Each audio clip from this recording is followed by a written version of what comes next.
নমস্কার প্রিয় দর্শক। বেশ কিছুদিন যাবৎ আমাদের রাজ্যে বহু ঘটনা ধারাবাহিকভাবে ঘটে চলেছে। নতুন সরকার আসার সঙ্গে সঙ্গে শুরু হয়েছিল আহ, রেলের হকার উচ্ছেদ, রেলের জায়গায় বস্তিবাসী তাদের উচ্ছেদ করা। এই ঘটনা দিয়ে শুরু হয়। তারপর ধীরে ধীরে ধীরে ধীরে বহু ঘটনা, এবং সেখানে লক্ষ্মীর ভাণ্ডার থেকে শুরু করে গ্যাসের কেওয়াইসি থেকে শুরু করে বিভিন্ন ঘটনা ইতিমধ্যে ঘটে চলেছে। নতুন সংযোজন হয়েছে গত বুধবার রাত থেকে, সেটা হচ্ছে যাদবপুর বিশ্ববিদ্যালয়, আন্তর্জাতিক খ্যাতিসম্পন্ন যাদবপুর বিশ্ববিদ্যালয়। সেখানে কিছু বহিরাগত বাঁদরের দল তারা ভেতরে ঢুকে তাণ্ডবলীলা চালায়। সেখানে ছাত্র সংগঠন যেগুলো আছে তাদের বিভিন্ন ধরনের পতাকা থাকে, সেই পতাকাগুলোকে জ্বালিয়ে দেওয়া, বিশেষ করে এসএফআই এর লাল পতাকা, সাদা পতাকা তারাখচিত, সেগুলোকে জ্বালিয়ে দেওয়া। পরের দিন বিক্ষোভরত অবস্থায় এবিভিপি নামক সংগঠন, যার অস্তিত্ব বা যার অভিভাবকত্ব অস্বীকার করছে বিজেপি, বলা হচ্ছে আরএসএস এর একটি ছাত্র সংগঠন, তারা ওই শিক্ষা প্রতিষ্ঠানের গেটে উঠে নন্দলাল বসুর তৈরি করা যে এমব্লেম সেটিকে ভেঙে ফেলে। তার আগের একটি ঘটনা, ওই যাদবপুরেই লেনিনের মূর্তি ভাঙাকে কেন্দ্র করে একটি সভা করে, এবং সেই সভা থেকে সাম্প্রদায়িক উস্কানিমূলক বক্তব্য দেওয়া হয়, এই অভিযোগ উঠে আসে। এবং সেখানে হিন্দুত্ববাদী সংগঠনের পক্ষ থেকে কথাটা বলা হলেও পরবর্তীকালে রাজনৈতিক চেহারা নিয়ে নেয় এবং সাম্প্রদায়িক উস্কানিমূলক বক্তব্য সেখান থেকে উঠে আসে। আর এই সব আক্রমণগুলো ধারাবাহিকভাবে ঘটে চলেছে শ্রমজীবী মানুষের কথা যারা বলে, শ্রমজীবী মানুষদের আগামী ভবিষ্যৎকে সুন্দরভাবে বয়ে নিয়ে যাওয়ার ক্ষেত্রে যারা লড়াই আন্দোলন করে, তাদের উপরে আক্রমণ হচ্ছে। আপনি যদি একটু খেয়াল করেন, রেলের জায়গায় যে হকার উচ্ছেদ হলো, তারা শ্রমজীবী অংশের মানুষ, গরিব মানুষ। রেলের জায়গায় যে কলোনিগুলো ছিল উচ্ছেদ করা হলো, মাথার ছাদ কেড়ে নেওয়া হলো। এই বর্ষার দিনে রাস্তায় ধারে গাছের তলায় বসবাস করতে বাধ্য হচ্ছে এই গরিব অংশের মানুষ, তাদের উপর আক্রমণ করা হলো। এর বিরোধিতা করলো বামপন্থীরা। অন্যদিকে শ্রমিক, কৃষক, এদের ন্যায্য মজুরি, শ্রমিকের ন্যায্য মজুরি, কৃষকের উৎপাদিত ফসলের ন্যায্য মূল্য, এর দাবিতে লড়াই করছে বামপন্থীরা। আরেকদিকে ছাত্রদের দুর্নীতিমুক্ত উন্নত মানের শিক্ষা ব্যবস্থা গঠনের দাবিতে বামপন্থীরা লড়াই করছে। আর একদিকে শিক্ষার শেষে কর্মসংস্থানের দাবিতে লড়াই করছে এই বামেরা। স্বাভাবিকভাবে সমাজের প্রত্যেকটি ক্ষেত্রের মানুষ, প্রত্যেকটি অংশের মানুষ, তারা কিন্তু ধীরে ধীরে ধীরে ধীরে বামপন্থীদের দিকে ঝুঁকতে শুরু করেছে। বামপন্থীদের বিশ্বাসের জায়গায় আবার তারা বসাতে শুরু করেছে। বামপন্থীরা ধীরে ধীরে শক্তি তাদের বৃদ্ধি অব্যাহত হচ্ছে। এবং বিশেষ করে আমাদের বঙ্গ রাজনীতিতে নতুন সরকার তৈরি হবার পর যে গতিবিধি দেখা যাচ্ছে, তাতে করে বামপন্থীরা সেই পুরনো জোশে ফিরে আসছে। অর্থাৎ আগামী দিনে বামপন্থীদের রাজনৈতিক ভবিষ্যৎ ব্যাপকভাবে উজ্জ্বল হতে চলেছে, এটা কিন্তু ধীরে ধীরে ধীরে ধীরে প্রকাশিত হচ্ছে। এবং রাজ্যের প্রায় সমস্ত অংশের মানুষ, তারা কিন্তু এই বামপন্থীদের, বিশেষ করে সিপিআইএম পার্টিকে প্রধান বিরোধী দল হিসাবে মানসিকভাবে মেনে নিতে শুরু করেছে, অনেকাংশে মেনে নিচ্ছে। আর এটাই দেখছে বিজেপির সিঁদুরে মেঘ। এটাই হচ্ছে বিজেপির আতঙ্কের একটা বড় জায়গা। বামপন্থীরা যদি শক্তিশালী হয়, বামপন্থীদের রাজনৈতিক শক্তি যদি আরো বৃদ্ধি পায় ধীরে ধীরে, তাহলে ওদের মনে আছে 2011 সালে দীর্ঘ 34 বছর পশ্চিমবঙ্গে বামফ্রন্ট সরকার রাজ্য পরিচালনা করেছে। সেই সময়ে এই বিভেদকামী শক্তি, যাদেরকে বামপন্থীরা বিশেষ করে বলে দেশদ্রোহী, দেশের স্বাধীনতা সংগ্রামে যাদের কোনো অংশগ্রহণ নেই, সেই বিজেপি কিন্তু বিলক্ষণ মনে আছে 2011 সালের আগ পর্যন্ত বিজেপি পশ্চিমবঙ্গে জায়গা করতে পারেনি। আর যদি বামপন্থীরা আবার শক্তিশালী হয়, তাহলে বিজেপিকে সেই পূর্বের জায়গায় ফিরে যেতে হবে। পশ্চিমবঙ্গে তাদের রাজনৈতিক অবস্থান অপ্রাসঙ্গিক হয়ে যাবে, এটা তারা বিলক্ষণ বুঝতে পারছে। সেই কারণেই বিভিন্নভাবে মানুষের উপর আক্রমণ করা হচ্ছে। আর বিজেপিকে ক্ষমতায় টিকে থাকতে হবে। ক্ষমতায় টিকে থাকতে গেলে যা যা করা দরকার সেগুলো তারা করছে। এবং ক্ষমতায় টিকে থাকতে গেলে যাদের সাহায্য বিজেপির প্রয়োজন, তাদের পদলেহন করবার জন্যই, তাদের সুবিধা পাইয়ে দেওয়ার জন্যই বিজেপির যে কর্মকাণ্ডগুলো, আমি সবগুলোই বলার চেষ্টা করব সংক্ষেপে, সেগুলো বিজেপি করে চলেছে। এখন কাদের সুবিধা পাইয়ে দেওয়ার জন্য? বড় লোকদের সুবিধা পাইয়ে দেওয়ার জন্যই বিজেপি কিন্তু ধারাবাহিকভাবে গরিবের উপর আক্রমণ যেটা হয়ে আসছে আমাদের দেশে বেশ কয়েক বছর ধরে, এবং আমাদের রাজ্যে সেটা নতুন করে শুরু হয়েছে বলে একটা বড় অংশের মানুষ মনে করছে। যার ফলে পুঁজিবাদী ব্যবস্থার ধারক ও বাহক যারা এই ধনিক শ্রেণী, তারা যে ব্যবসা বাণিজ্যের সঙ্গে যুক্ত, সেই ব্যবসা বাণিজ্যে নিত্য প্রয়োজনীয় জিনিস যেগুলো, তার দাম মূল্য বৃদ্ধি উত্তরোত্তর বৃদ্ধি পেয়ে চলেছে। ইতিমধ্যেই উল্লেখযোগ্যভাবে বেড়েছে পেট্রোলের দাম, এবং আবার সেই পেট্রোলে ভেজাল ইথানল মেশানো হচ্ছে, যার ফলে ইথানল মেশানো তেলও কিন্তু অধিক দামে। অন্যদিকে অতি সম্প্রতি যদি আপনি লক্ষ্য রাখেন বাজারের দিকে, চিনির দাম যেটা ছিল 40-42 টাকার আশেপাশে, সেই দাম এক ধাক্কায় 70 টাকার আশেপাশে চলে গেছে। গ্যাসের দাম বৃদ্ধি পাচ্ছে, তেলের দাম বৃদ্ধি পাচ্ছে, আর এইগুলো বৃদ্ধি পাওয়া মানে নিত্য প্রয়োজনীয় সমস্ত জিনিসের দাম বৃদ্ধি পাওয়া। ভোজ্য তেল থেকে শুরু করে ভোজ্য শস্য, দানা শস্য, সমস্ত কিছু দাম বৃদ্ধি পাচ্ছে।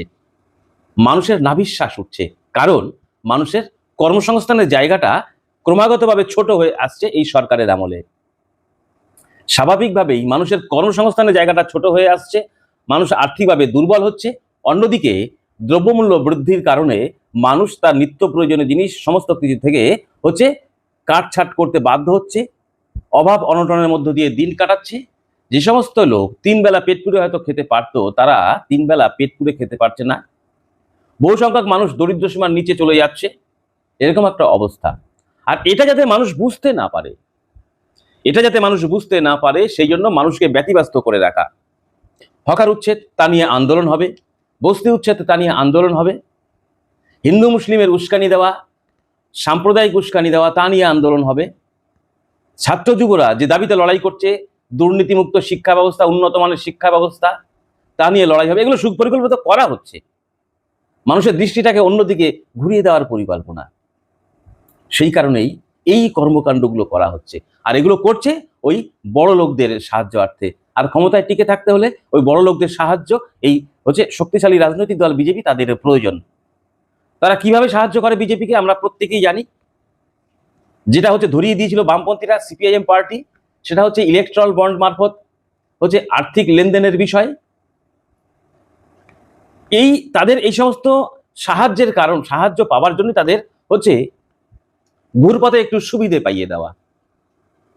আর সেই সঙ্গে আরেকটা আছে, ক্ষমতা দখলে রাখার জন্য মানুষ যখন এই সমস্ত কারণে বিক্ষুব্ধ হচ্ছে, শাসকের প্রতি, বিজেপির প্রতি মানুষ যখন বিক্ষুব্ধ হচ্ছে, দ্রব্যমূল্য বৃদ্ধি, কর্মসংস্থান নেই, শিক্ষায় দুর্নীতি, গরিবের উপর আক্রমণ, কর্মহীন করে দেওয়া, এই সমস্ত কারণে মানুষ যখন বিজেপি নামক রাজনৈতিক দল তার উপরে ক্ষুব্ধ হচ্ছে, তখন মানুষের মস্তিষ্কটাকে অন্যদিকে ঘুরিয়ে দেওয়ার জন্য সাম্প্রদায়িক উস্কানি, হিন্দু মুসলিম করা হচ্ছে। এগুলো থেকেও যখন হচ্ছে না, তখন বড় ধরনের একটি আন্দোলন তৈরি, বড় ধরনের একটি অঘটন ঘটাবার একটা পরিকল্পনা আছে বলে মনে করা হচ্ছে। তার মধ্যে উল্লেখযোগ্য রয়েছে ওই যেটা বললাম, যাদবপুরের ওই লেনিনের মূর্তি ভাঙাকে কেন্দ্র করে একটা অংশের মানুষকে খাটো করে দেখানো, মুসলিমদের উপর দিয়ে একটা অংশের মানুষের রাগ তৈরি করে দেওয়া, যে মুসলিমদের জন্যই আমাদের দেশের ক্ষতি সাধন হচ্ছে। রাষ্ট্রবাদী আর জিহাদি তকমা দিয়ে দেওয়া হলো। কারা রাষ্ট্রবাদী, কারা জিহাদি, কে প্রমাণ করবে? এই কথা বিজেপি প্রমাণ করবে, বিজেপি বলে দেবে কে রাষ্ট্রবাদী, কে দেশদ্রোহী। এটা বিজেপির পূর্বপুরুষেরা, যেটা এখন বেশি বেশি করেই মানুষের সামনে আসছে। এই হিন্দু মহাসভা, আরএসএস, এরা রাষ্ট্রবাদী একথা বলছে, কিন্তু এই বিজেপির পূর্বপুরুষেরা, তারা কিন্তু দেশের স্বাধীনতা সংগ্রামে তাদের কোনো অংশগ্রহণ নেই, উল্টে তারা বিরোধিতা করেছে। এ তথ্য সামনে উঠে আসছে আজকে।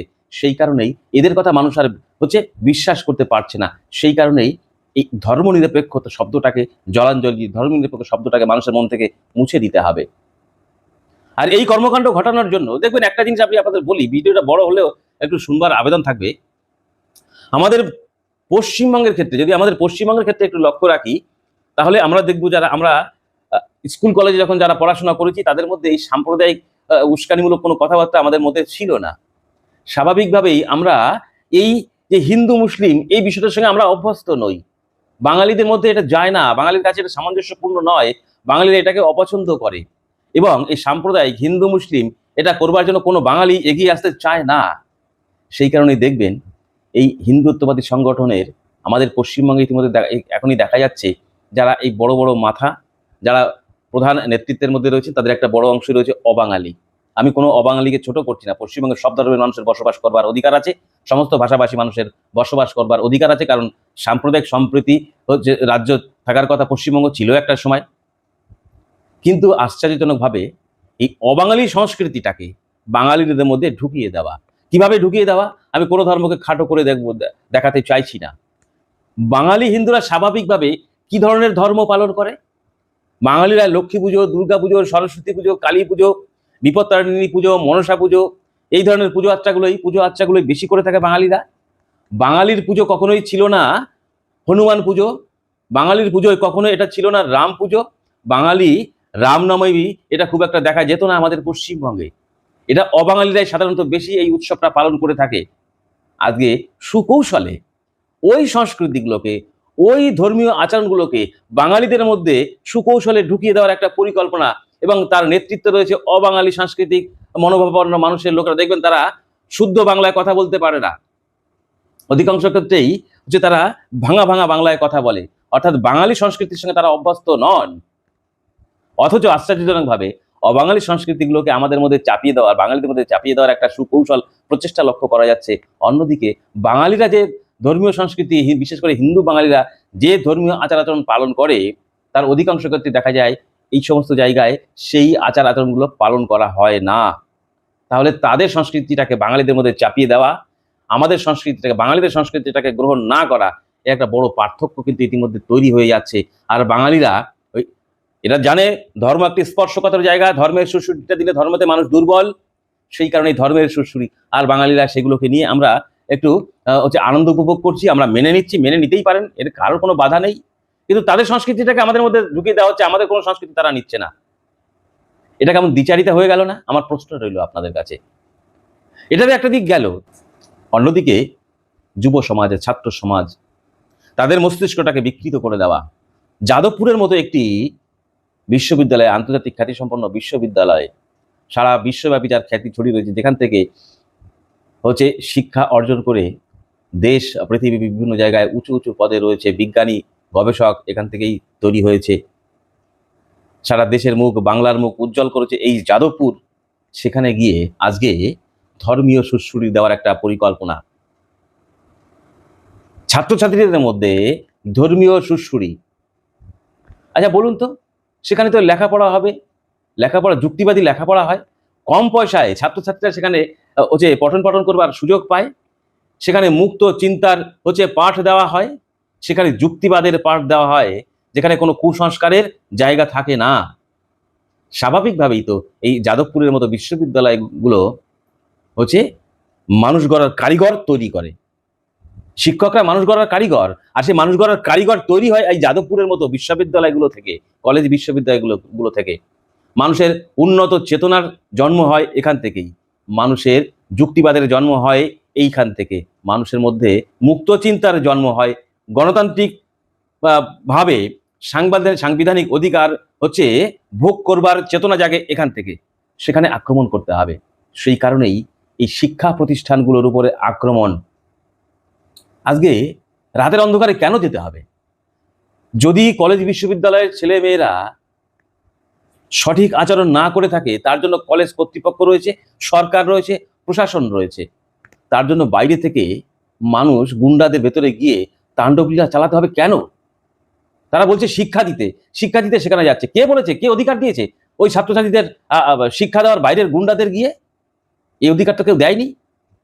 সেখানে গিয়েও এই কর্মকাণ্ড চালানো হচ্ছে। আর আমরা দেখলাম রাজ্যের শাসক দল, বর্তমান শাসক দল বিজেপি, তাদের একজন বিধায়িকা, যিনি আবার ওই কসবার যাদবপুর বিশ্ববিদ্যালয়টা পড়ে কসবা বিধানসভা কেন্দ্রের মধ্যে। আর যে বিধায়িকা ওখানে গিয়ে তাণ্ডবলীলা চালানোর কথা প্রকাশ্যে বললেন, তিনি হচ্ছেন যাদবপুর বিধানসভা কেন্দ্রের বিধায়িকা। তার বিধানসভা কেন্দ্রের মধ্যে পড়েই না। আচ্ছা ঠিক আছে, শ্রমিক ভট্টাচার্য বললেন জনপ্রতিনিধি, নির্বাচিত জনপ্রতিনিধি, সব জায়গায় যাওয়ার অধিকার তার আছে। তাহলে তাণ্ডবলীলা, সারা রাত ধরে তাণ্ডবলীলা চলবে এ কথা বলে ছাত্রছাত্রীদের বা বহিরাগত যারা ছিল, অনেকেই তাদের গুন্ডা বলছে, তাদেরকে উস্কানি দেওয়া কেন? স্বাভাবিকভাবে এটা বোঝা যায় যে মুক্ত চিন্তার উপরে আঘাত নিয়ে আসো, হচ্ছে যুক্তিবাদের উপর আঘাত হানো, কম পয়সায় উচ্চমানের শিক্ষা গ্রহণ করে ছাত্রছাত্রীরা, তার উপরে আঘাত হানো। এবং ওই যাদবপুর আন্তর্জাতিক খ্যাতিসম্পন্ন যাদবপুর বিশ্ববিদ্যালয়ে যা সারা বিশ্বে যার নাম রয়েছে সেই বিশ্ববিদ্যালয়ের বদনামটা করিয়ে দাও, তাহলে পরে মানুষ আর ওই মুক্ত চিন্তা, যুক্তিবাদ এগুলো শিখতে সেখানে আর যাবে না। মানুষ অল্প শিক্ষিত, অর্ধশিক্ষিত থেকে যাক, তাহলে পরে মানুষকে ধর্মীয় সুড়সুড়ি দিয়ে বিভ্রান্ত করা সহজ হয়ে যাবে। সেই কারণেই কি তাহলে এই কলেজ বিশ্ববিদ্যালয়গুলোকে আক্রমণ করা? আর এবিভিপি বলছে তারা নাকি ছাত্র সংগঠন। আপনি বলুন তো, এ যাবৎকালের মধ্যে যতগুলো ঘটনা ঘটেছে, ছাত্রছাত্রীরা যে ধরনের আন্দোলনগুলো করেছে, শুরু হয়েছিল ওই পশ্চিমবঙ্গের দুর্নীতিমূলক শিক্ষা ব্যবস্থা, চাকরিতে দুর্নীতি, এবং সাম্প্রতিক সময়ে নিট কেলেঙ্কারি, এবং ওই দিল্লির যন্তর মন্ত্রের জেনজির আন্দোলন, এগুলো কারা করেছে? বামপন্থীরা করেছে। কিসের জন্য করেছে?